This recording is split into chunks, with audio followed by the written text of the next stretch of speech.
মাথা ঘোরা প্রত্যেক মানুষই কোনো না কোনো সময় মাথা ঘোরার সমস্যা বোধ করেছেন হয়তো।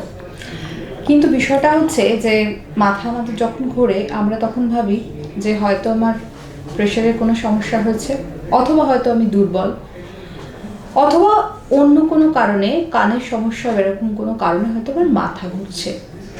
কিন্তু এই মাথা ঘোরার পিছনে এমন একটা শব্দ থাকতে পারে যেটা কিন্তু খুব গুরুত্বপূর্ণ, ভার্টিগো। এবং এই ভার্টিগোর চিকিৎসা কি? আদৌ চিকিৎসায় এটা কি সম্পূর্ণ সারে? আজকে আমরা এসেছি সিকে বিড়লা হসপিটালে এবং আমরা আমাদের মধ্যে পেয়েছি consultant ENT surgeon doctor Arjun দাশগুপ্তকে। নমস্কার। নমস্কার স্যার, ইমেজ বেঙ্গল হেলথ কেয়ারে আপনাকে স্বাগত জানাবো। প্রথমে সাধারণ মাথা ঘোরা আর ভার্টিগো এই দুটো কোন জায়গাতে আলাদা? এখানে না আমি বলবো যে আমরা যে ইংরেজিতে বলা হয় ভার্টিগো বা ডিজিনেস, তার থেকে কিন্তু বাংলা কিংবা হিন্দিটা অনেক বেশি ডেসক্রিপটিভ, যেটা বলে মাথা ঘোরা কিংবা সার চক্কর। তো এই যে মাথাটা যে ঘুরছে, মানে ডান দিক থেকে বাঁ দিক যাচ্ছে, বাঁ দিক থেকে ডান দিক যাচ্ছে, ছাদ উঠে আসছে, কি মেঝেটা উঠে আসছে, ছাদ নেমে আসছে, এইটা কিন্তু পুরোটাই কান থেকে হয়। কান থেকে হয়। অন্য যেগুলো হয় লোকে গুলিয়ে ফেলে, সুতরাং এই লোকে যখন বলে আমার কি সমস্যা, তখন সেটাকে একটু মন দিয়ে শোনাটা হচ্ছে সবচেয়ে ইম্পর্টেন্ট। তো মন দিয়ে শুনলে যদি জানা যায় আর কি যে সত্যিই মাথাটা ঘুরছিল কি না, মানে একদম ঘুরছিল। অন্য যেটা হয় সেটা হচ্ছে অজ্ঞান হয়ে যাওয়া, কিংবা আস্তে করে ঘরের আলো যেন নিভে আসছে, কিংবা হঠাৎ করে সুইচ অফ হয়ে গেল, যেরকম সব অফ হয়ে গেল। এইগুলো কিন্তু কোনোটাই কান থেকে হয় না। কান থেকে যেটা হয় ভার্টিগো বা ডিজিনেস, সেটা কিন্তু ওই মাথাটা ঘোরে। তো তার সাথে আর কি হতে পারে? তার সাথে একটা কানে একটা ভোঁ করে আওয়াজ হতে পারে, কিংবা কানে একটু কম শুনতে পারে, কিংবা কানে ব্যথাও হতে পারে, একটা ভারী ভাব হতে পারে। এগুলো হলে তখন আমরা বুঝতে পারি যে এটা অন্য কোনো কারণে হচ্ছে না, এটা কান থেকেই হচ্ছে। কানের দুটো কাজ, শোনা আর ব্যালেন্স। শোনাটা তো আমরা জানি, সবাই শুনতে পাচ্ছি। মাথা যদি ঘোরে তাহলে সেটা কানের জন্যই হচ্ছে, এবং সেটা ওই ব্যালেন্সের। তবে কারণ কিন্তু একটা নয়, অসংখ্য কারণে হতে পারে। মানে একদম শুরু করে একটা ভাইরাল ইনফেকশন থেকে শুরু করে তার কানের ভেতরে যে ছোট ছোট পাথর জমে হতে পারে, কিংবা নানা কারণে, কিংবা অনেক সময় রেয়ার ব্রেন টিউমার থেকেও এই ধরনের মাথা ঘুরতে পারে। তো ধাপে ধাপে আমরা আস্তে আস্তে সেগুলোকে দেখে যাই যে ঠিক কোন কারণে মাথাটা ঘুরছে। একটা কথা বললেন যে যখন আমরা লক্ষণগুলো দেখি তখন অবশ্যই দেখি যে কানের মধ্যে ভোঁ ভোঁ একটা শব্দ হচ্ছে, এবং তখন আমরা আরও বেশি নিশ্চিত হই। সেই নিশ্চিত হওয়ার পাশাপাশি আপনাদের আরও বেশি নিশ্চিত হতে কোন টেস্টগুলো করতে হবে? প্রথম টেস্ট তো নিজের চোখে দেখা, নিজের চোখে দেখতে হবে কানটা কেমন আছে। আর কানের একটা হিয়ারিং টেস্টটা প্রথম করতে হয়। তার কারণ আমরা ধরে নিই, মানে এটা সবসময় যে ঠিক হবে তা নয়, যে ব্যালেন্সটা যদি অ্যাফেক্টেড হয় তাহলে হিয়ারিংটাও অ্যাফেক্টেড হবে, এবং সেটা আমরা ওই হিয়ারিং টেস্টের মাধ্যমে জানতে পারবো। কেন এটা করি? কারণ হিয়ারিং টেস্টটা খুব সহজে করা যায়, খুব সহজে, কম খরচে, অনেক জায়গায় অ্যাভেলেবল। সুতরাং ওটাই প্রথমে করে নিই আমরা। তার থেকে যদি আমরা একটা দিক নির্দেশ পেলাম তাহলে আমরা সেই দিকে যাই। যদি না পেলাম, যদি দেখা যায় হিয়ারিং নর্মাল আছে, তখন আমরা পরের ধাপগুলোতে যাই। কারণ হিয়ারিং যে ভার্টিগোর যে টেস্টগুলো আছে, আমরা যেগুলোকে ভেস্টিবুলার টেস্ট বলি, সেইগুলো কিন্তু খুব গোল গোল উত্তর দেয়। মানে হিয়ারিং টেস্টে যেমন ভেরি স্পেসিফিক উত্তর দেয়, মানে একদম 20 ডেসিবেলে এত হার্টস হিয়ারিং লস, এত হার্টসে অত, একদম ভেরি স্পেসিফিক। মানে এবং খুবই সস্তার, এবং প্রতি পাড়াতেই আছে এখন প্রায় মোটামুটি একটা হিয়ারিং টেস্টের ব্যবস্থা, সুতরাং করে নেওয়া যায়। ভার্টিগো টেস্টগুলো অত স্পেসিফিক না। ওরা বলে যে এটা হওয়ার সম্ভাবনা আছে, ওটা হওয়ার সম্ভাবনা কম, এটা হতেও পারে, এরম ধরনের উত্তর দেয়। কিন্তু তাও করিয়ে নেওয়ার দরকার আছে, কারণ যদি আমরা ট্রিটমেন্ট করে দেখি যে এটা ঠিক হচ্ছে না, তখন ওই টেস্টগুলোর ওপর আমাদের কিন্তু নির্ভর করতে হয়। তার কারণ ওইটার ওপর ভিত্তি করেই আমাদের পরের ধাপে যেতে হয়। একজন সাধারণ মানুষ, তার যখন মাথা ঘুরছে, তিনি কখন চিকিৎসকের কাছে যাবেন এবং কোন চিকিৎসকের কাছে যাবেন? সব মানুষেরই মাথা ঘুরেছে কোনো না কোনো এক সময় আর কি, বেশিরভাগ মানুষের, সব বললে ভুল হবে। সুতরাং এটা খুবই কমন, এবং এই সবগুলোই যে খুব মানে খুব সিরিয়াস রোগ এবং তার চিকিৎসার দরকার তাও নয়, অনেক সময় নিজে থেকে ঠিক হয়ে যায়। তো কান থেকে যেহেতু ঘুরছে, সুতরাং মাথাটা ঘুরবে, প্রথমেই বললাম একদম চক্কর মারবে আর কি। তো চক্কর যদি মারে তাহলে সেটা কান থেকেই হচ্ছে। এবার কানের আনুষঙ্গিক আরও যে সমস্যাগুলো আছে সেগুলো হচ্ছে কি না, তখন আসল যে রোগীর যেটা কাজ সেটা হচ্ছে এই সময়টায় his or she is very accident prawn.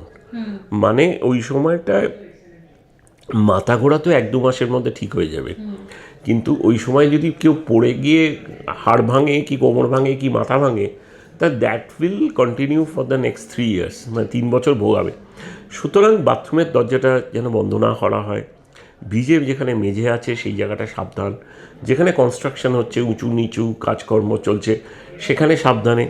এমন একটা জায়গা দিয়ে যেতে হবে যেটা কিনা রাস্তাঘাটে জল টল জমে আছে, খুব খারাপ রাস্তা, তাহলে সাথে কাউকে একটা নিয়ে নেওয়া। এই বেসিক, এবং গাড়ি এবং বাইক ওই সময় না চালানো, এই বেসিকগুলো যদি মেনে চলা যায় তাহলে হাতে কিছুটা সময় পাওয়া গেল। এবার আরেকটা যেটা হয় হচ্ছে প্রচুর বমি হয়, বমি পায়, বমি হয়, কারণ ওটার সাথে লিঙ্ক আছে আর কি। সেইগুলো সেটেল করে গেলে সে ডাক্তারের কাছে যাবে, ডাক্তারের কাছে গিয়ে, আর নইলে এইটাই সে মাথায় রাখবে যাতে কিনা অ্যাক্সিডেন্টটা তার যেন না হয়। ভার্টিগোর বেশিরভাগ সময় আপনি যদি বলেন সেরে যায়, তাহলে ভার্টিগোর চিকিৎসাটা কি? প্রথমত কারণটা বার করা এবং অ্যাক্সিডেন্টটা প্রিভেন্ট করা। 3 নম্বর হচ্ছে কিছু ওষুধ আছে, সে নানা রকম ওষুধ আছে, কিছু ওষুধ আছে খুব অল্প সময়ের জন্য দিতে হয়, কোনো ওষুধ আছে অনেক দিন ধরে দিতে হয় আর কি, সেই ওষুধগুলো দেওয়া, এবং এক্সারসাইজ, ফিজিওথেরাপি। মানে আধুনিক ডাক্তারিতে সব কিছুই হচ্ছে অন্য অনেককে ইনভলভ করে করা, টিম অ্যাপ্রোচ। তো সেখানেও যে অডিওলজিস্ট, যে ফিজিওথেরাপিস্ট, তাদের একটা বড় ভূমিকা আছে সাপোর্ট সার্ভিসের, কারণ পুরোটাই ওষুধ দিয়ে কিন্তু ঠিক হবে না। ইনফ্যাক্ট বেশি দিন মাথা ঘোরাতে ওষুধ খাওয়াটা কাউন্টার প্রোডাক্টিভ, মানে উচিত নয়। তার কারণ তোমাকে বলে দিচ্ছি, ধরো তোমার 2টো কান আছে, ডান কানে ধরো না তোমার ব্যালেন্স অর্গানটা কিছু একটা ক্ষতিগ্রস্ত হয়েছে ভাইরাল ইনফেকশনে, তাহলে ওরকম একদিকে ধরো না পায়ে যদি খোঁড়া হয়ে যাও, তাহলে যেরকমভাবে তুমি স্ট্যাগার করবে একই জিনিস হবে আর কি। তো যেটা করে হচ্ছে ওষুধগুলো মূলত হচ্ছে অন্যদিকে যে ব্যালেন্স অর্গানটা সেটাকে ঘুম পাড়িয়ে রাখে আর কি। তো দুটোর মধ্যে একটা ব্যালেন্স চলে আসে, তাহলে পেশেন্ট স্টেডি। এবার সারা জীবন তাকে ঘুম পাড়িয়ে তো রাখা যাবে না, তাকে তো উঠতে হবে, তাকে তার কাজকর্ম করতে হবে, এবং যেটা দুর্বল হয়ে পড়েছে তাকেও এক্সারসাইজ করিয়ে, সেটাই মূল উদ্দেশ্য হওয়া উচিত। তো বটম লাইন যেটা একটাই কথা বলা, সেটা হচ্ছে এই ধরনের মাথা ঘোরায় কিন্তু এক্সারসাইজটাই আসুন। প্রথম হচ্ছে অ্যাক্সিডেন্ট প্রিভেন্ট করা, 2 নম্বর হচ্ছে যে খুব তাড়াতাড়ি যাতে সে আবার সে নিজের পায়ে দাঁড়াতে পারে তার জন্য ওষুধ এবং এক্সারসাইজ, এবং 3 নম্বর হচ্ছে সবচেয়ে ইম্পর্টেন্ট, খারাপ কিছু হচ্ছে কিনা, ওয়ারিং যেগুলো হচ্ছে খুবই কম, একদম মানে নেগলিজেবল, কিন্তু সেইগুলো করে তাকে দেখা যে খারাপ কিছু কোনো ব্রেন টিউমার আছে কিনা সেইগুলো একটু রুল আউট করে নাও। সেগুলো তো আমরা আগে থেকেই বুঝতে পারি কোন দিকে যাচ্ছে। যখন ভার্টিগো কোনো মানুষের হয় তখন তার লাইফস্টাইল মডিফিকেশনটা কতটা ইম্পর্টেন্ট? খুবই ইম্পর্ট্যান্ট। ধরুন মাথা ঘোরার মধ্যে একটা ডিজিজ আছে মেনিয়াস ডিজিজ, যেটাকে বলে প্রসপারমেনিয়াস বলে একজন ফ্রেঞ্চের নামে আছে। সেটা যখন হয় তখন দেখা গেছে যে তারা যদি নুন কম খায়, চকলেট ক্যাডবেরি যদি না খায়, এবং এগুলো খেলে ট্রিগার করবে আর কি, এবং যাতে মানে ওই রেড ওয়াইন জাতীয় কিংবা ধরো নাও যেগুলো কিনা কালো কোল্ড ড্রিঙ্কস যেগুলো, সেগুলো খেলে বাড়াবাড়ি হতে পারে। তো এইগুলো অ্যাভয়েড করলে ভালো। তার মানে এই জিনিসগুলো বেশিরভাগ ক্ষেত্রে বর্জন করাটাই, বেশিরভাগ নয়, মোটামুটি এটা ডাক্তারই বলে দেবে। সে যদি সন্দেহ করে যে এটা মেনিয়াসের দিকে যাচ্ছে, তাহলে সে নিজেই বলে দেবে যে এইগুলো খাবেন না। আচ্ছা, আর আপনি একটা কথা বললেন যে ভার্টিগোর বমি হওয়ার একটা টেন্ডেন্সি থাকে, তাহলে এই বমি হওয়ার ভাবটা আটকাতে তাদের কি করণীয়? যে মাথা ঘোরার যে ওষুধগুলো আছে সেগুলো কিন্তু সবই বমি আটকানোর কিছুটা কাজ করে। সুতরাং আমরা আবার বমি হওয়ার নানা রকম ওষুধ আছে, ক্যান্সারের ট্রিটমেন্টে কিমোথেরাপিতে যে বমি হয়, কিংবা গ্যাস্ট্রাইটিস হয়ে যে বমি হয়, আর মাথা ঘোরা যে বমি হয়, সেগুলো তো কারণগুলো একটু আলাদা। তো তো একটা ওষুধ দিলে সব কমে যে বমি চলে যাবে এরকম ব্যাপারটা নয়। মাথা ঘোরার জন্যে স্পেসিফিক কিছু বমির ওষুধ আছে, সেগুলো আমরা দিয়ে থাকি যাতে মাথা ঘোরাটাও আটকায়, বমিটাও কন্ট্রোল থাকে। ভার্টিগোর সঙ্গে মাইগ্রেনের কোনো যোগাযোগ আছে কি? একদম আছে। এটা খুব রিসেন্টলি আমরা জানতে পেরেছি, there is a variant of the disease call vestibular migraine. এই মাইগ্রেন থেকে মাথা ঘুরতে পারে। তো সেইটা কিন্তু আমরা ওই ভেস্টিবুলার টেস্ট করলেই বুঝতে পারি। এটা তার আগে কিন্তু বোঝা মুশকিল। সেইখানেই ওই ব্যালেন্স যে ভেস্টিবুলার টেস্টগুলো, হিয়ারিং টেস্টের পরের ধাপ যেটা বললাম, সেগুলো খুব ইম্পর্টেন্ট হয়ে যায় দাঁড়ায় আর কি। পাশাপাশি ভার্টিগোর সঙ্গে স্ট্রোকের কোনো সম্পর্ক আছে? না, স্ট্রোকটা যেটা হয় হচ্ছে লোকে ভুল করে। স্ট্রোককে অনেক সময় সিম্পল মাথা ঘোরা বলে ভুল করে। সেই জন্য এই প্রত্যেকটা যে কথাগুলো বললাম সেগুলো ইম্পর্টেন্ট। স্ট্রোকে মাথাটা গোল গোল হয়ে ঘুরবে না, চক্কর হবে না। স্ট্রোকে হচ্ছে দুর্বল লাগবে, একদিকটা অন্ধকার হয়ে আসছে, কি হাত পাগুলো নাড়াতে পারছে না, সেই জন্য সে স্টেডিনেস নেই, এইগুলো হবে আর কি। তো সেটা একটা যদি ডাক্তার দেখে সে বুঝতে পারবে যে এটা স্ট্রোক হচ্ছে কি সিম্পল মাথা ঘোরা হচ্ছে। একদম সব শেষে ভার্টিগোর যে লক্ষণগুলো যদি একদম স্পেসিফিক্যালি একটু বলে দেন।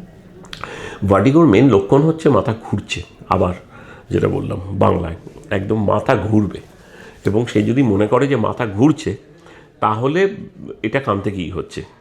তার সাথে যেটা হতে পারে ওই কানে ভোঁ করে একটা শব্দ হতে পারে, কানে শোনাটা কমে যেতে পারে, এবং একটা অনেক সময় কান একটা বদ্ধ ভাব মতো হতে পারে, এবং বমি ভাব, বেশিরভাগ সময় বমি ভাব রাদার দেন বমি পাওয়া, এগুলো হলে জেনারেলি ভার্টিগোর মূল লক্ষণ আর কি। কোন বয়সের মানুষের এই ভার্টিগোর সমস্যা বেশি হয়? সব বয়সে হতে পারে। ইয়াংদের হয় এক ধরনের আছে, ইয়াংদের হয় এক ধরনের হচ্ছে ওই 30-40 ওই সময়টা হয়। বয়স্কদের অন্য একটা কারণে হয়, বিভিন্ন এজে বিভিন্ন। বাচ্চাদের খুবই কম হয় না বললেই চলে। ভার্টিগো যাতে না হয়, ভার্টিগো প্রতিরোধ করতে আমাদের হাতে কি কোনো উপায় রয়েছে? এক্সারসাইজ।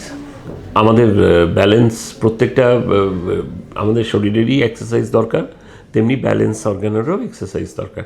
তো এমনি যে সচল, আমরা সবসময় দেখেছি যে ঘুরে ফিরে বেড়ায়, রাস্তায় ঘাটে, মানে নানা রকম কাজকর্ম করে, যে সেডেন্টারি নয়, বসে থাকে না সারাদিন, তারা অনেক তাড়াতাড়ি ফটাফট ঠিক হয়ে যায়, রাদার দেন যারা কিনা জেনারেলি ডেস্ক কাজ করে, যারা শুয়ে বসে থাকে, বাড়িতে থাকে, যারা মানে বেশি পরিশ্রম করে না, ঘুরে ফিরে বেড়ায় না, তাদের কিন্তু সমস্যা বেশি হয়। ভার্টিগোর জন্য যে এক্সারসাইজের কথা আপনি বললেন, একটা বা দুটো যদি দেখিয়ে দেন। এটা না ভেরি স্পেসিফিক, মানে এক একজনের জন্য এক এক রকম, তাতে মানে একদম শুইয়ে দেখাতে হবে, এটা একটা আলাদাই। তবে সিম্পল যেগুলো ঘাড়ের এক্সারসাইজ যেগুলো আছে, মানে যে কোনো ফিজিক্যাল এক্সারসাইজ, যোগব্যায়াম, সেগুলোই আপনাকে কিন্তু ভবিষ্যতে ভার্টিগোর জন্য প্রিভেন্ট করতে কিছুটা সাহায্য করবে। Thank you sir, thank you very much. তো দর্শক বন্ধুরা, ভার্টিগো নিয়ে আমরা অনেকেই চিন্তিত থাকি, বিশেষ করে বাড়িতে যাদের একটু বয়স্ক বাবা মারা রয়েছেন, যাদের এরকম সমস্যা হয়, তাদের নিয়ে আমরা খুব চিন্তিত থাকি। কম বয়সেও হতে পারে।